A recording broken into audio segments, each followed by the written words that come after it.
Francesca feared for her life after an unknown intruder invaded her property. But there's a problem. This intruder wasn't supposed to exist. And what's worse, she knows what it is.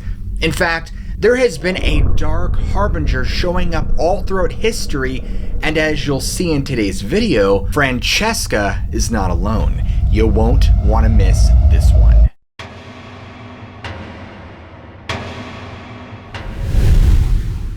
In the evening of March of 2022, a Francesca had just finished for the day and was relaxing in her living room when she remembered to turn off the backyard light. So she casually got up, makes her way over to the French doors that looks out over her backyard, and flipped the switch. But as she went to walk away, she couldn't shake the feeling that she wasn't alone. And she had that sensation that she was being watched. And so she stopped and went back to the doors, turned and looked outside, expecting maybe to see some animal hiding out in her yard, but her yard was empty, or so she thought.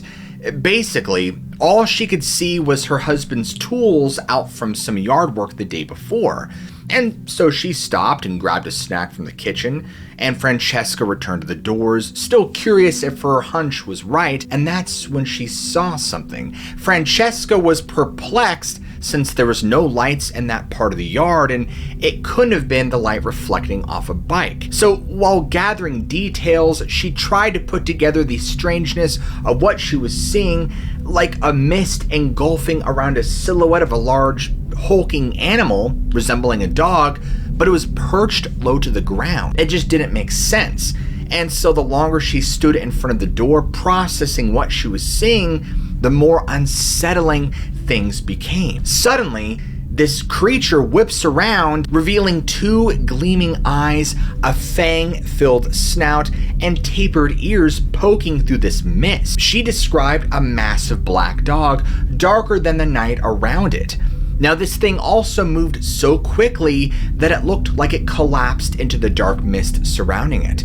And Francesca could not see past the mist, but she knew whatever animal was out there was not a normal animal, and she could potentially be dealing with something supernatural in nature. So Francesca is now completely petrified by what she is seeing. She turns immediately, sets off for the bedroom where she keeps her 32-pound recurve bow, and instinctively knew that something she could not explain was now in her backyard, some sort of unlikely supernatural intruder. So within 30 seconds, she's in the bedroom, she grabs the bow, she's got arrows on her back, she's ready for action, and she's back at the French doors. Her husband is aiding her, he swung them open, and he's right there by her side. Now she looks out, positions herself appropriately, looking out in that same place in the backyard, and she's aiming, preparing to shoot whatever comes back, but when she looks into that darkened section of the park, well, there's nothing out of place. But now something else catches her eye,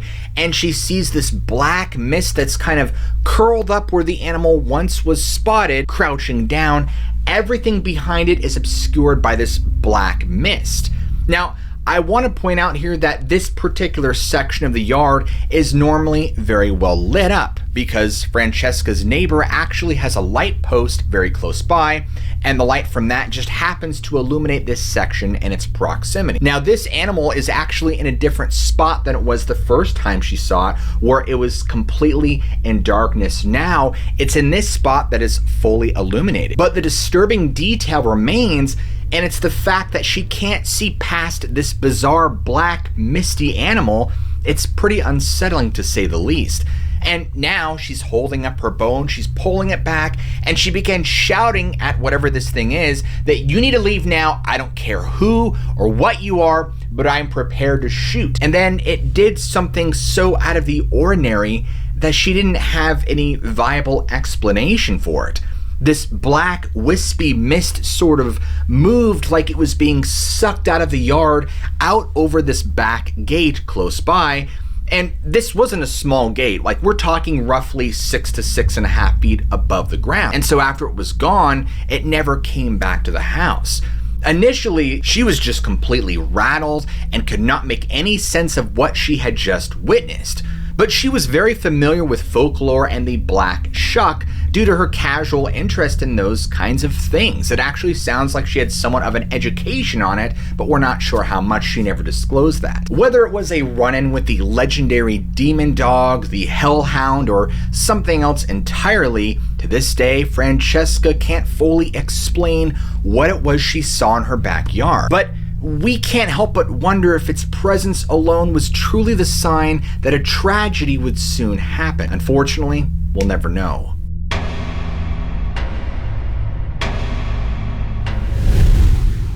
In the 1990s, a teenage girl from Wales, Jan, was sharing a pleasant evening with a friend at her own home. Along with her companion, a family dog named Ben was also currently present in the living room as these two girls just engaged in casual conversation and listening to music as the sun set on this autumn day. Now, Jan then decided to let Ben out in the front garden to try and give him some time to stretch his legs and to just move around. And then these two girls went back to chatting after she had come in from letting Ben outside. And while the two were chatting, Jan heard a sound that was very familiar to her.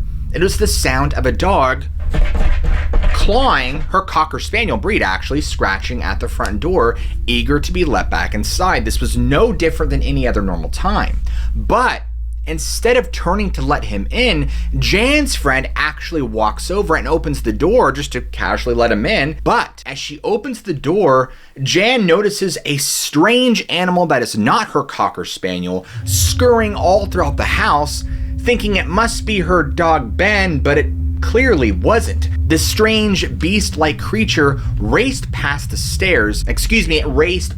and up the stairs, which clearly exhibited non-canine behavior. And so in response, Jan lets out this scream as she instinctively knew that this thing was definitely not her dog. But somehow her friend who had opened the door and was now standing in the hallway just was completely oblivious to the presence of whatever this thing was that now had Jan so freaked out. Now, it took a moment for the two to process what they had just seen, and so as the chaos unfolded, Ben the dog had not entered the house at all. In fact, he was still clearly out in the garden. Now, of course, this led the terrified Jan to conclude that what came in her house was something otherworldly. In fact, she would describe this thing as being human-sized, standing at around 5 feet, with what she would say had leathery brownish skin and patches of black hair sporadically growing from its body. Its head was even described as being snout-like,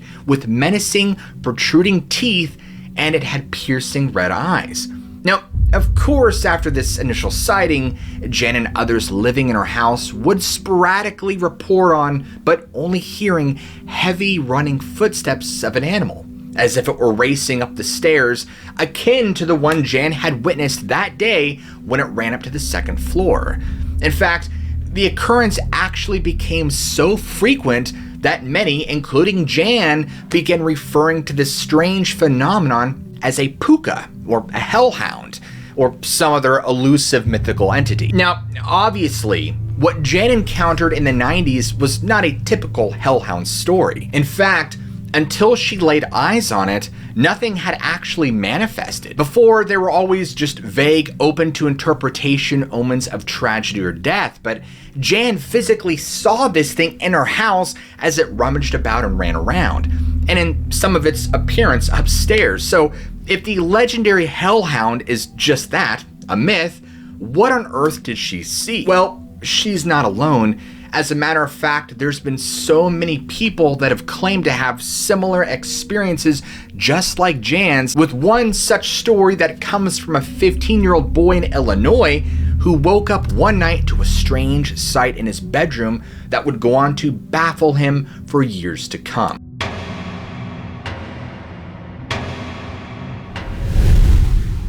In the 1990s, a 15-year-old boy in Illinois had awakened in the middle of the night to turn over, and he could see his digital alarm clock, which at the time read 2:06 in the morning. He lived in a pretty safe neighborhood and made sure to sleep with his blinds closed and his bedroom door shut and locked. But something on the other side of the room had caught his attention. He looked towards where his bedroom door is and saw a black dog with glowing green eyes and a tongue hanging out of its mouth. And it was doing something even stranger. It was running from one side of his bedroom to the other side, which came right near the foot of his bed. This thing looked just like a Labrador Retriever, but with a more slightly pointed nose and skinnier legs. But there was an even stranger phenomenon happening at the same time. It made no noise at all, as if it were running on air instead of the floorboards beneath its feet. Now, never once did it even take notice of the teenage boy, despite him watching this thing only a few feet away. In complete bafflement and disbelief, he attempts to reach out and touch this thing, but then it completely vanishes before his eyes. Despite feeling very frustrated from this apparition, he just lay there in bed for several minutes, looking over at his alarm clock, trying to process what he had seen, and then he somehow went to sleep. Also, very important is the fact that his door was still locked in the morning, meaning that this extremely weird thing that happened in his room somehow also managed to get out again, even though the door was still locked. He is puzzled on how it managed to get in and how it got out, but he's certain what he saw, a paranormal creature resembling a black dog. Now, in spite of being separated by distance and time, the teenage boy in Illinois and the adult Welsh woman had both witnessed eerily similar entities. These encounters, to the observers, defied logic and reality. In fact, in 1577, just a couple of hundred miles southeast of Wales, a strange beast was reportedly taking center stage inside churches of all places and striking people dead with its presence alone.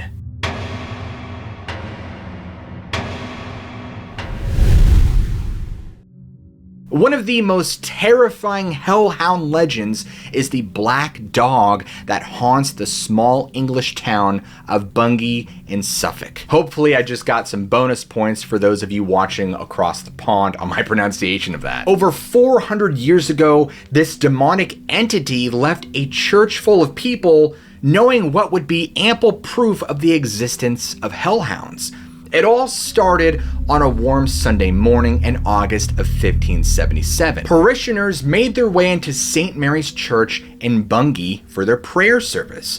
The time was between 9 and 10 in the morning, and the priest was almost ready to begin their worship when a summer storm had suddenly rolled through the town. It was a violent thunderstorm, and the parishioners thought it best to stay safe inside the church until the storm passed, which unfortunately worked out quite well for the hellhound. Now you have to remember that at this time, having a huge storm rolling in is kind of a big deal. You kind of got to stay inside. And so a short time later, the storm intensified. Lightning struck, and a man who was actually outside the church on the roof cleaning the gutters got hit by lightning and tumbled to the ground. It was complete havoc. Everyone's terrified and panicking. Now, understand as well that in 1577, England had a strong Christianized influence since around the 6th century, and people at the time certainly were adamant about hauntings and demons. And so there was this real fear of a demon showing up in your church if you refused to lead a good Christian life. So at this time, the fear in the town and in the church only grew as this storm goes on, and then it finally happened. The moment was here. A young boy who was among the congregation was standing near a window when the storm broke and started looking outside with a very confused expression on his face. And he's pointing to something. And he's like, what is that? It's coming towards the church. And so a bunch of startled churchgoers suddenly jump up to look out the window.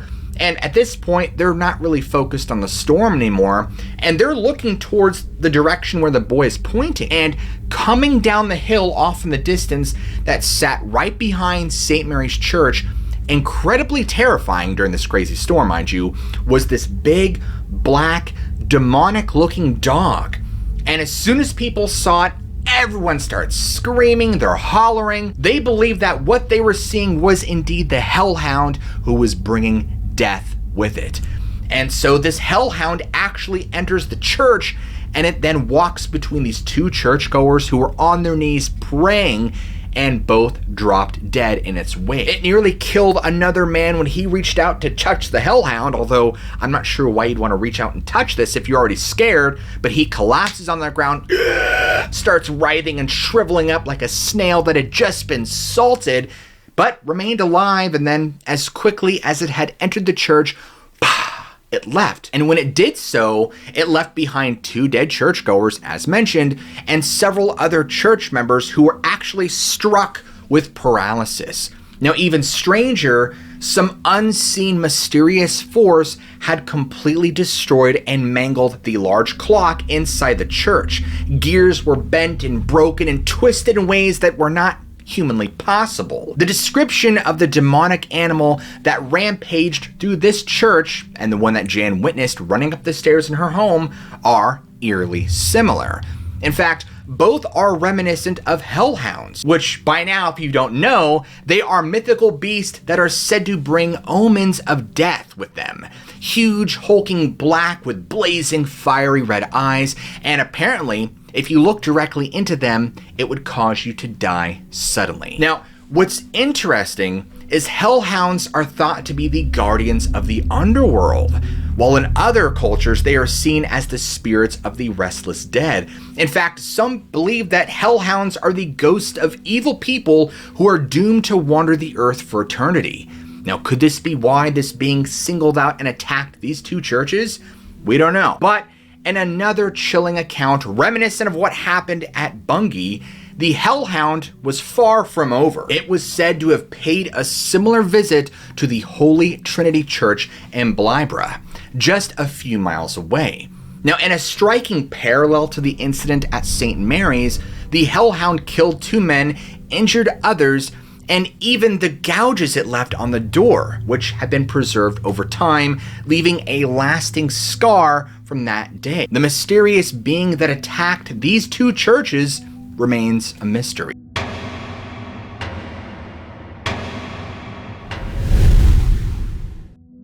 In 1952, an Irish woman named Margot Ryan was a normal, hardworking Irish woman who lived in County Wicklow and farmed for a living. On a particularly dark, foggy night, she was lugging a heavy canister of buttermilk down a secluded country road. Now, suddenly, she began to hear a strange noise that she couldn't immediately identify. Now, as her brain starts to process what was going on, this was her chilling realization. The sound she was hearing was something heavy and walking just behind her.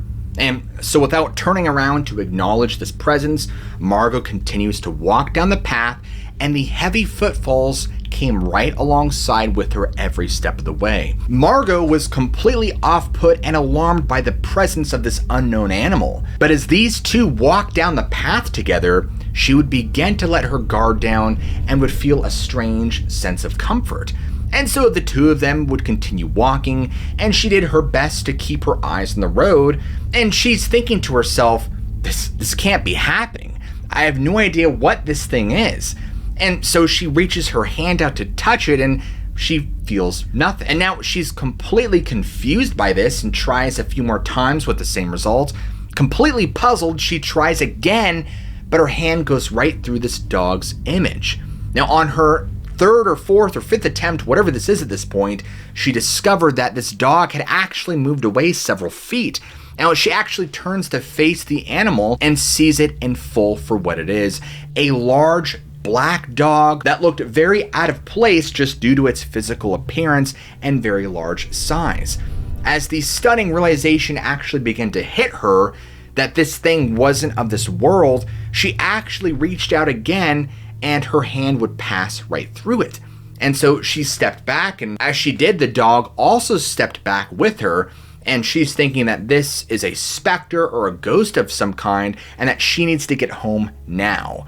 So after a period where both Margot and the dog had continued their trek even more because this thing kept following her, the dog gets to about 50 yards from her, abruptly stops in the middle of the road, turns its head to face Margot directly, and then just vanishes before her eyes like that. Now, although she scrutinized the area very much because she was certain it was impossible for this thing to have escaped, the road was actually flanked by steep banks. And so in a state of sheer terror, she runs home to share her frightening encounter with her family, and they immediately believed her. They knew the old stories about the demonic dogs in Wicklow, and so the Ryan family remained convinced that the black dog that Margot had seen and felt was a hellhound. Now, in Ireland and Scotland, there are strong associations with the fairy folk known as the Coo Sheep. Now, while they're often depicted as malevolent, there are some stories that portray them as being more benevolent, such as leading lost travelers back to their destinations or even guarding buried treasures. These legends made their way to the United States with early settlers, and even today, there are similar stories that exist of spectral dogs that can actually be found all throughout the country, especially on these lonesome roads where their presence is often seen as this kind of warning or an impending tragedy or death. In fact, a very recent story from 2018 comes to mind where a woman who spent that Halloween in a hospital had a terrifying experience that she could not rationally explain away. Did this experience of hers that I'm about to tell you predict what was about to happen? Well, I'll let you decide. In the fall of 2018, Becky had been hospitalized over the course of 4 nights. It just so happened that one of these 4 nights would land on Halloween, and so at this time, there was actually a shortage of hospital beds, which would cause her to end up in the surgical wing. Now, this is where she wound up sharing a room with 3 other patients.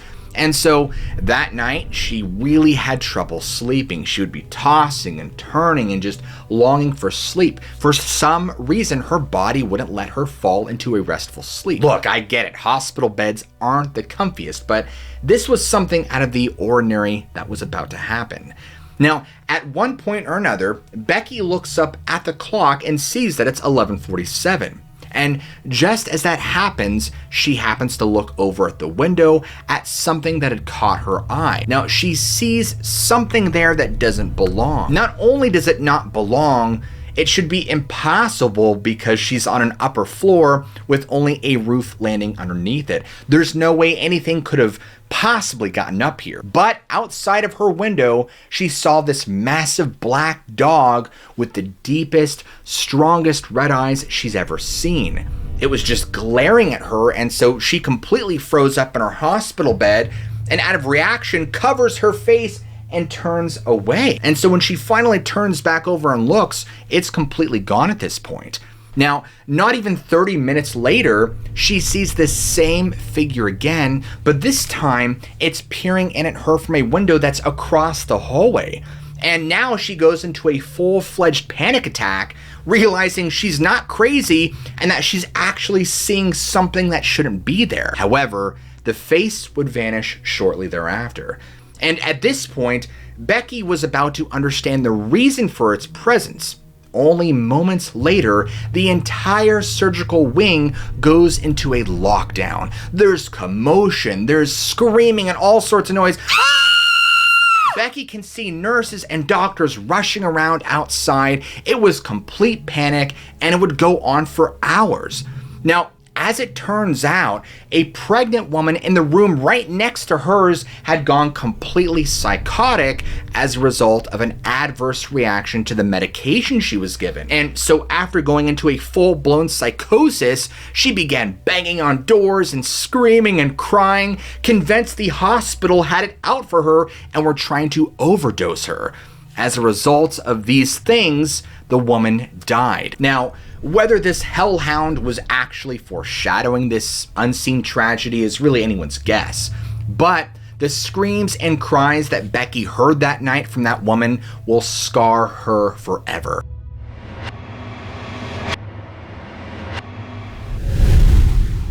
This next story comes directly from Dr. Young's Fairy Consensus.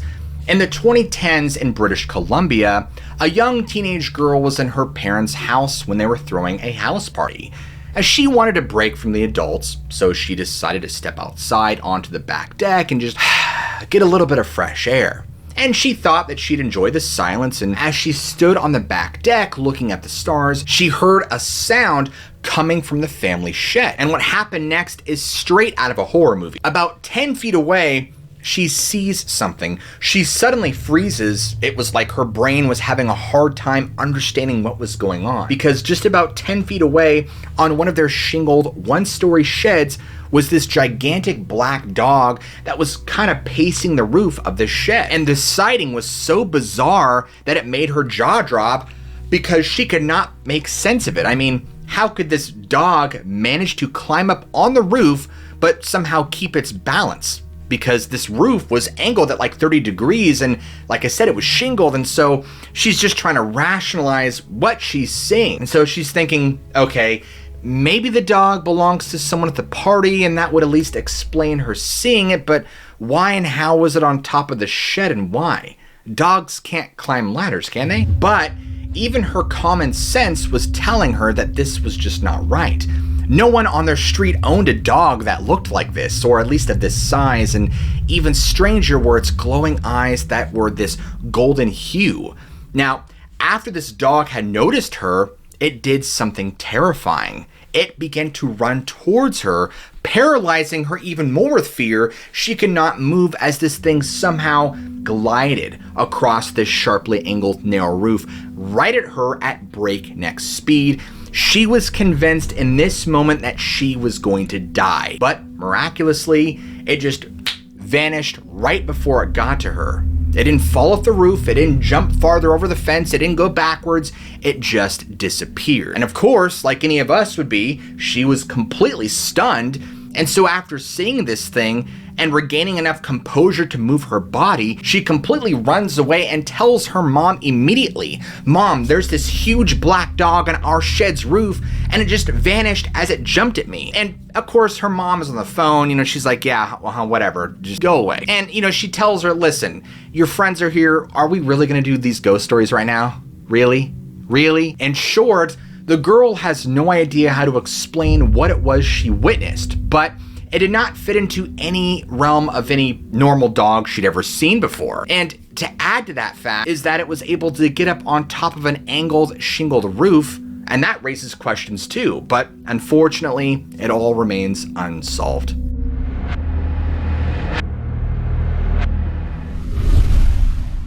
Now, what about the idea that these hellhounds are actually the result of a cursed bloodline? And the Hound of the Baskervilles, Sir Arthur Conan Doyle familiarized his readers with this very concept. In fact, years and years ago, a 7-year-old Canadian boy at the time had a paranormal encounter while at a cemetery. And like many families, this Canadian man's family made a habit of visiting cemeteries to look for the headstones of the relatives. And so on one particular outing in Nova Scotia, the family had found themselves in a burial plot adjacent to an old mansion. And while the young boy was playing among the graves, he suddenly and inexplicably encountered what he could only describe as a huge black dog. The only thing he could really remember about the creature was that it was all black, its eyes glowed red, and it was much larger than any normal dog. And so he cries out for his mom, and when she arrived, the dog was gone, and there was no reasonable explanation for where it had went. And for whatever reason, when the boy told his mother about this huge dog, she was completely unfazed by it, and she basically shrugged it off and just wrote it off as it not being a big deal. Now, his sighting was soon forgotten about at the time, but a far more sinister truth would soon come out, because as he got older, he would discover that he was not the only person in his family to have had an encounter with this petrifying creature. Now, his father and grandfather actually had strangely similar sightings. His father had been attacked by a large black ghostly dog when he was just a little boy, and his grandfather had seen the exact same creature while he was out hunting. His grandfather even went so far as to shoot at this thing, but realized the bullets had no effect on it, and it continued to chase after him until it suddenly vanished. So the real question is, was his family somehow cursed by this mysterious black ghostly dog? And more importantly, why hadn't it attacked him like it had his father and grandfather?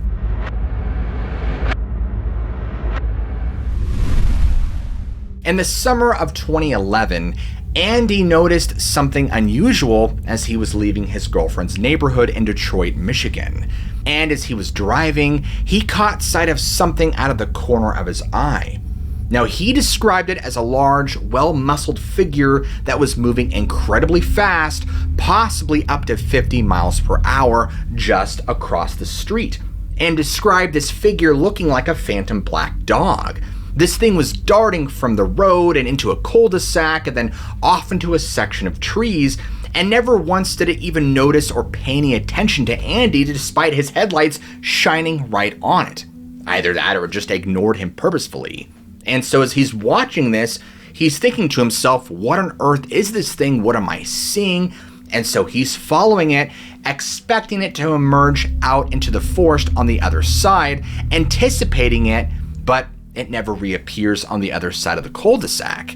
Now, Andy's description is interesting because he saw this creature being the size of an adult lion, but it had the body shape that resembled a canine, and that it had pitch black fur covering its body. And because of the time and the lighting around him, he couldn't exactly discern other details on the head. However, he would get much closer to this thing than he would have ever liked to. So, about a week goes by, and something else strange happens.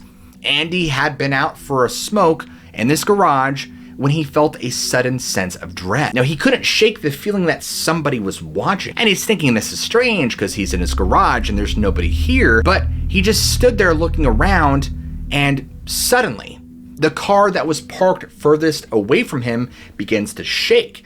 Now, he's trying to rationalize, thinking that it might be a cat, but he knew it was something more.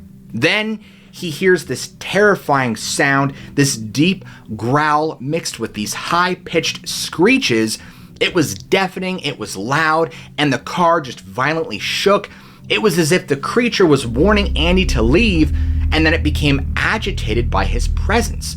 Of course, he's terrified by this and runs back inside, and funny enough, he actually leaves a note on the door for his brother that, hey, there's something strange in the garage, stay out. Now, despite the horrifying experience, he somehow managed to fall asleep. And so the next morning, he sees the note he wrote and he just kind of chuckles it off, thinking, man, I don't know where my head was last night, but I must have been in some sort of mental funk that I would write this. This whole thing seems so silly. I can't believe I even wrote this. And so he's got this newfound courage, and he goes to the side door of the garage, which was still shut, mind you, and as he opens it quickly, wow! This pitch black creature shoots out, moving faster than anything he'd ever seen. It was the size of a medium-large dog, but the speed at which it moved was inconsistent with that of any dog he's ever seen. It was like a blur, and he only caught a glimpse of it before it had vanished into the woods right across the street. Now, just like Andy's first sighting, he never did get a good look at it, or at least the head, but based on its other physical characteristics, the only thing that really comes to mind is a hellhound. What's really interesting is that there seems to be a connection between hellhounds and modern dogman sightings. In the context of Western Europe, I mean, this actually does make sense, as these phantom black dogs are sometimes believed to have the ability to shapeshift. And in Jan's case from earlier, she identified her intruder as a puka, a fairy-like creature known for appearing in a variety of disguises, from animals like dogs and horses to more humanoid shapes, and interestingly, goblins. Now, lastly, this story was shared by the daughter of a woman, Claudine, who at the time was staying with a friend and her husband in Houston, Texas. On a quiet evening, Claudine was sitting there waiting in her car for her friend to join her, and while she was sitting and waiting in the driveway, she just took a quick glance in her rearview mirror, and that's when she saw this thing. What Claudine saw next defies all rational explanation. She witnessed a large black dog, but it wasn't behaving like a dog normally does. This was walking upright like a human does. However, it never once touched her vehicle, and it never got down on all fours. It just maintained its gait the entire time that Claudine was looking at this thing through the rearview mirror. And Claudine's daughter, who actually would recount this experience, described the absolute fear and terror in her mother's eyes and her voice as she spoke about this experience. And so Claudine would turn white as a ghost as she would see this mysterious figure, and then it would actually vanish right before her eyes, like many of the other stories here. And as a matter of fact, Claudine would go and visit this same friend just a few years ago. And funny enough, the subject of spirits and the supernatural would come up, and Claudine just starts to break down, and she confesses and tells her friends exactly what she had saw all those years ago. Because at this point, she hadn't told anybody about the sighting that she had had. Well, interestingly, as they're having a conversation about it, her friend's husband just mentions that he's seen it too and doesn't know what it is. What do you guys think of her experience? Most importantly of all, I want to know what you guys think. Was it a hellhound that was seen in all these various accounts spanning across time and places? Something more innocent or something darker? And because you guys have made it this far into the video, I want you to all comment down below Puka, so I know who made it to the end of the video and who did not. And if you guys enjoyed today's episode, be sure to go ahead and smack that like and subscribe button for more content just like this. As always, I love you all, keep an open mind, and I'll catch you all in the very next episode.